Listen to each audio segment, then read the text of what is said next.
ask the big ridiculous question. What do you think is the meaning of life? Or maybe the easier version of that is what brings your life joy? So I'll just answer that one personally. For me, I'm a little bit weird. I sort of, I guess you can tell by now. But, see the pen and pencil discussion from earlier, yes. Yeah. So, I mean, my thing is, I guess I personally just wanted to maximize a certain score, which was for how many person years after I'm no longer here anymore did what I do mattered. Yeah. And it didn't matter if it's necessarily attributed to me. It's just like, did it matter? Mm-hmm. And so that's what I wanted. I guess that is very inspired by how scientists work. It's like, why do we keep talking about Newton? It's because Newton discovered some interesting things.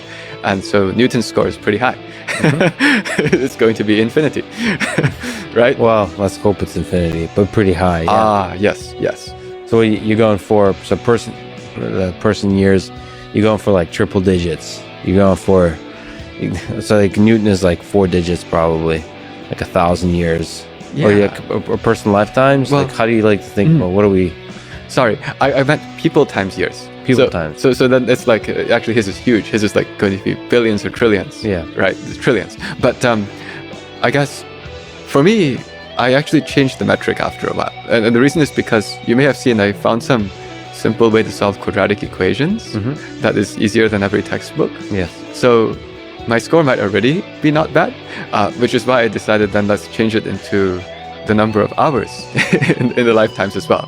So the way I was doing it before is that if a person was sort of remembering or using or appreciating what I had done for like 10 years of their life, that would count as 10. I see. So if there was one person who for 10 years remembered or appreciated something I did, that counts as a score of 10, and we add up over all people. Yes.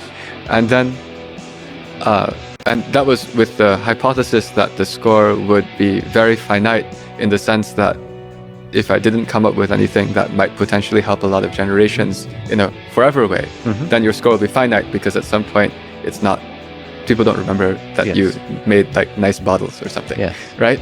But then after the quadratic equation thing, it was that there's some chance that actually might make it into textbooks. Yes. And if it makes it in textbooks, the chance that there will be an easier way discovered is actually quite small. Yes. So in that case, then the score might get bigger. I was just saying the score might actually already have been achieved in a non-trivial way. So, I see. But it's fun to think about because it could be different. You can achieve a high score by a small number of people using it for most of their lifetime and then generations and generations. Or you can have, if we do dissipate, if we do spread, colonize, become multiplanetary species, you could have that little, a clever way to solve differential equations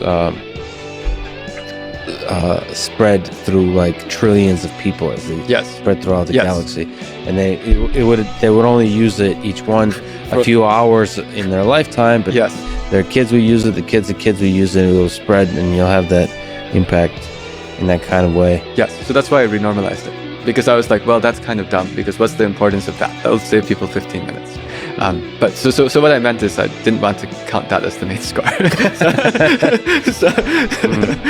Well, I'm gonna have to try to come up with some kind of device that everyone would want to use, maybe to make coffee, because coffee seems to be the prevalent performance enhancing chemical that everyone uses. So I'll have to think about those kinds of metrics. Yeah, but you see, that's just giving an idea of, I guess, what I found meaningful in general, like whether or not that quadratic thing is important or not. The general idea was I wanted to do things that would outlast me.